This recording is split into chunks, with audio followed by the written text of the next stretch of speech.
Hello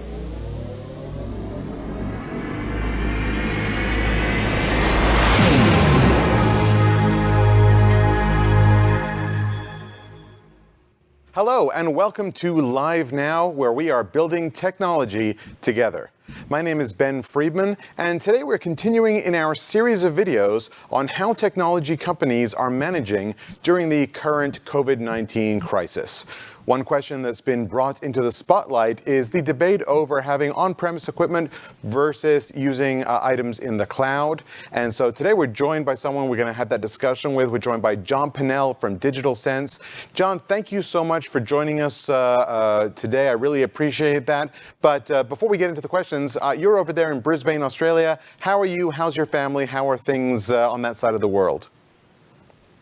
We're doing well, thank you. Thanks for asking, Ben. Yeah, it's been a very challenging 2 months for everybody in Brisbane and Australia, and for Australia in general and the world. Certainly, we're doing well. We're doing well as a business. My family's doing well. Thank you very much for asking.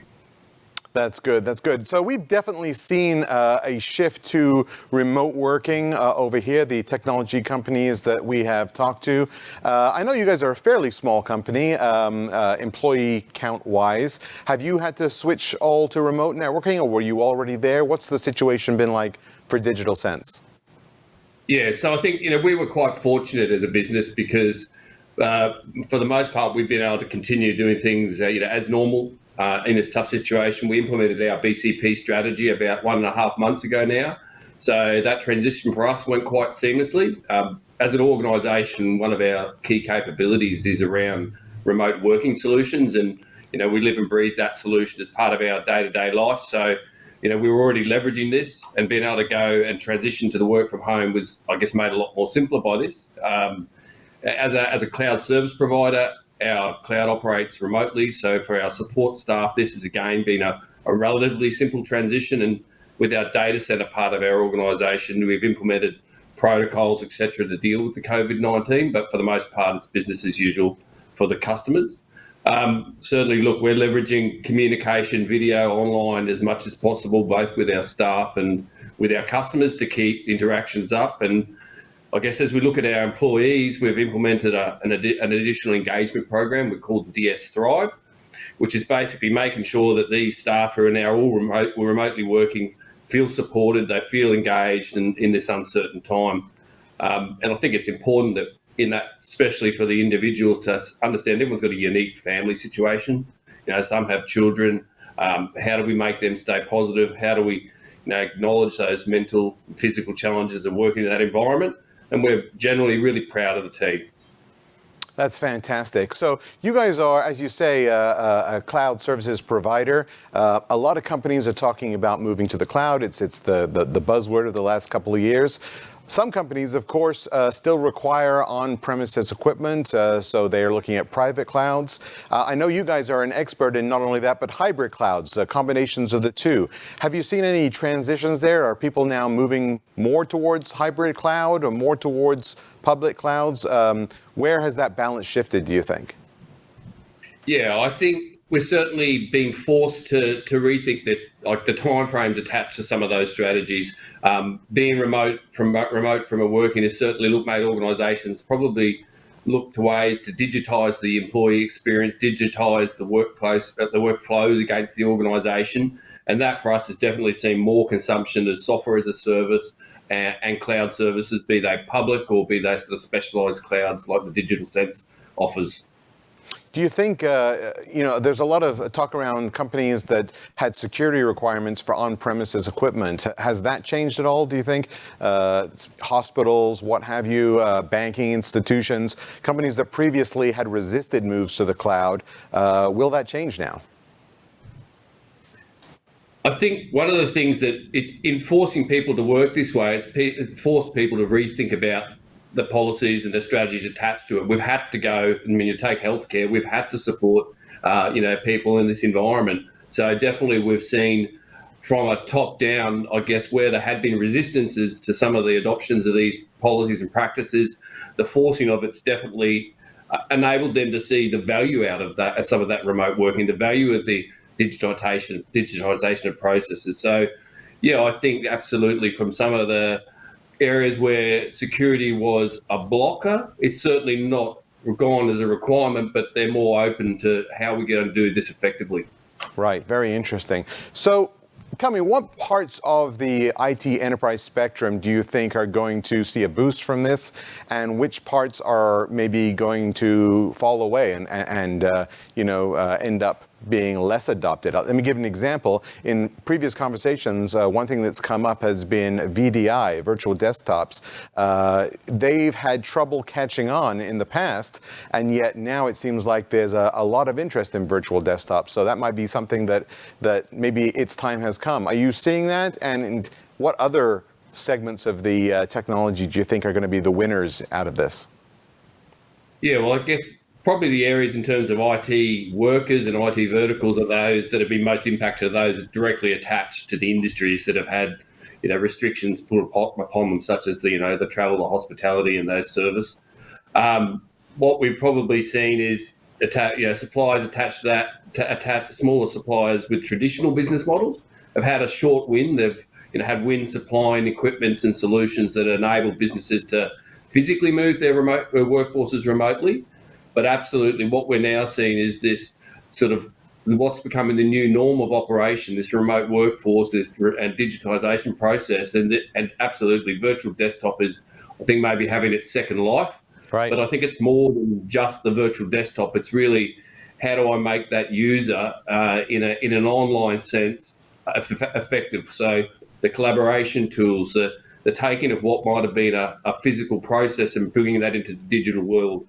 Certainly we've had a personal experience with one of our clients who were in the middle of creating a new contract. They were a very traditional organisation and had many physical signatories attached to the execution of contract. They've had to rapidly look at that process and work out how do they take a simple documentation sign-off process and make that digital. And I think we're seeing that process of how do I make things more digital, and how do I make this the new norm and be effective across our technology set. Sure.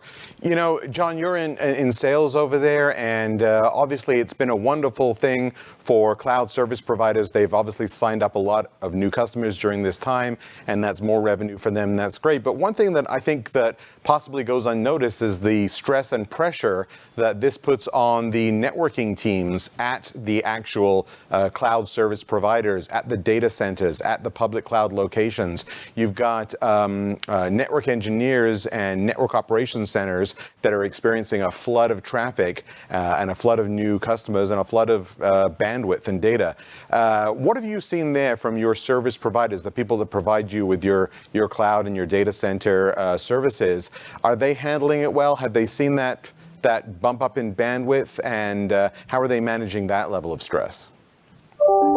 Yeah, so absolutely. What we saw immediately in our customers leveraging our cloud services was the need to increase their capacities for connectivity as they enable those remote workforce.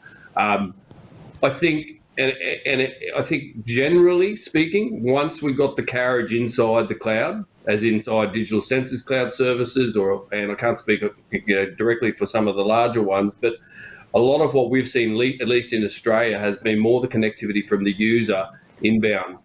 We're a very, broad country that's got a large geographical area, and we're probably not one of the most high-speed connected bandwidth countries.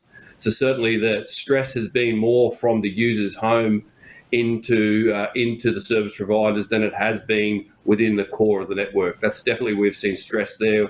We've seen a mass need to scale and I guess a lot of change from how users actually get an effective working environment from home. Interesting. So then let's talk a little bit about the future, from your perspective at least, and those over at Digital Sense. What advice are you giving to your customers and your clients about how they can move forward, what they should be thinking about the possibility of maybe a second wave, as we are now talking about easing some of the restrictions? There's the possibility that those could come back in the future. What are you telling them? What advice are you giving people now to prepare for that? Yeah, in Brisbane, Australia, a few years ago, we were hit with the floods, and we had a short period when people were heavily impacted. But what we really saw after that was that people went back to business as usual. The business continuity strategies were put back in the drawer. I think definitely in this case, the length, the duration of what we're seeing here, the fact that uncertainty in the future, it's people are being forced to realise that things are going to be different. Things aren't going to return to the way they were in terms of how business operated and how users consumed and employees interacted. So for I guess our advice for people is understand this is the new normal. So adopting strategies around how you enable your users to work remotely, how do they collaborate remotely, and how do we? And certainly, I think people have seen value in this. We've seen, obviously, a removal of the need to do, commute times in the morning and the afternoons, and how people can be more effective in a flexible working arrangement. So, understanding the value of that, adopting it is definitely what we'd be recommending. We're certainly seeing that businesses are going to look at cash differently. People are going to want to hold on to those cash reserves, and I think with that comes this understanding that consumption and as a service model enables you to move to true OPEX, something that gives you scale up and down, so that in the event you need to remobilise at scale, you're able to do that quickly and effectively.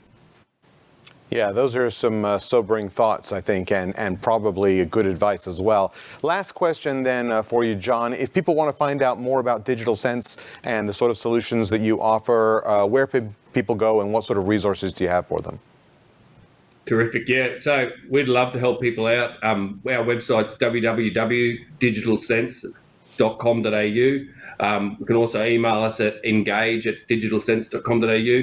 I guess the ways we'd be keen to help is, we're a cloud service provider. We operate our own specialist cloud, but I guess more than that, we've got a consulting and services capability to help you enable that remote working workforce. We've got capabilities to help look at that digitalization of the user. And so, yeah, we'd be really keen to chat. Yeah, those are definitely services that are being required now, especially in these crazy times. John Pannell, Digital Sense, I want to thank you for coming on with us today, but that is unfortunately all the time that we do have for today. Remember, this is a continuing series of videos that we're producing on how enterprise IT companies and service providers are dealing with the current COVID-19 situation. So please hit like and subscribe and tune in for our other episodes. In the meantime, I'm Ben Friedman. This is Live Now, and we are building technology together.